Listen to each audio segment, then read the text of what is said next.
नमस्कार, मी नाना आहिरे. आवाज in news Marathi चॅनलमध्ये आपलं सर्वांचं स्वागत करतो. बघूया आजची ठळक बातमी. मनमाडला मध्यरात्री तरुणाची निर्गुण हत्या.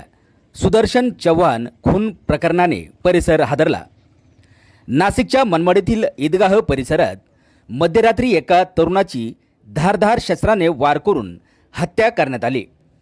सुदर्शन सूरज चव्हाण असे मृत तरुणाचे नाव असून या घटनेमुळे संपूर्ण परिसरात भीतीचे आणि तणावाचे वातावरण निर्माण झाले आहे. या घटनेची माहिती मिळताच मनमाड पोलिसांनी घटनास्थळी धाव घेऊन पाहणी केली व काही संशयितांना अटक केली असल्याचे सांगितले जाते. सुदर्शनचा खून नेमका कोणत्या कारणावरून झाला याबाबत अद्याप कोणतीही अधिकृत माहिती समोर आलेली नसून पुढील तपास मनमाड पोलीस करत आहेत. आवाज एन न्यूज मराठी, मनमाड, नाशिक.